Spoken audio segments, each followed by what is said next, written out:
ओशो ने जीवन से दुखी होने के विषय पर कई महत्वपूर्ण बातें कही हैं।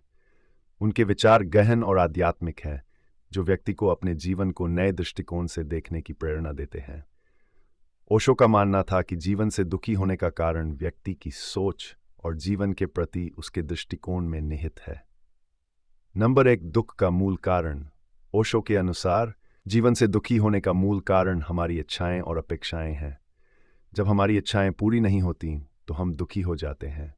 वे कहते हैं, जीवन जैसा है उसे वैसे ही स्वीकार करो। जीवन में कोई भी चीज स्थायी नहीं है, यहां तक कि दुख भी।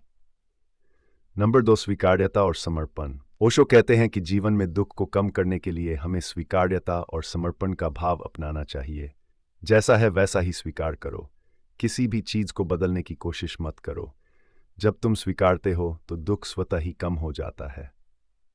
नंबर 3, माइंडफुलनेस और ध्यान। ओशो का ध्यान और माइंडफुलनेस पर बहुत जोर था। उनके अनुसार ध्यान ही वह मार्ग है जो व्यक्ति को अपने दुख से मुक्त कर सकता है। ध्यान में तुम अपने असली स्वरूप को जान पाते हो और तब तुम समझते हो कि दुख केवल एक स्थिति है, तुम उससे ऊपर हो। नंबर 4, संपूर्णता का अनुभव। ओशो ये भी बताते हैं कि व्यक्ति तभी दुखी होता है जब वह जीवन को खंडित रूप में देखता है। जीवन को संपूर्ण रूप से देखो। सुख और दुख दोनों जीवन के हिस्से हैं। जब तुम संपूर्णता में जीते हो तो दुख भी तुम्हें उतना प्रभावित नहीं करता। नंबर 5, अहंकार का त्याग। ओशो के विचार में अहंकार जीवन में दुख का मुख्य कारण है। अहंकार छोड़ो और तुम पाओगे कि दुख धीरे धीरे खत्म हो रहा है। अहंकार से मुक्ति ही असली मुक्ति है। ओशो के उपदेश। ओशो ने अपने प्रवचनों और किताबों में इस बात पर भी जोर दिया है कि व्यक्ति को अपने जीवन का उद्देश्य खोजना चाहिए। वह कहते हैं, जब तुम्हें जीवन का उद्देश्य मिल जाता है तो दुख अपने आप खत्म हो जाता है। जीवन में जो कुछ भी घटित होता है उसे उद्देश्यपूर्ण मानो।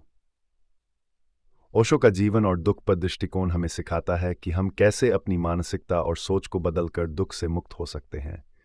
उनका मानना था कि जीवन में दुख और सुख दोनों आवश्यक हैं और इनका स्वागत उसी तरह करना चाहिए जैसे हम जीवन में अन्य अनुभवों का करते हैं। ओशो के अनुसार ध्यान, स्वीकृति और अहंकार का त्याग दुख से मुक्ति का मार्ग है।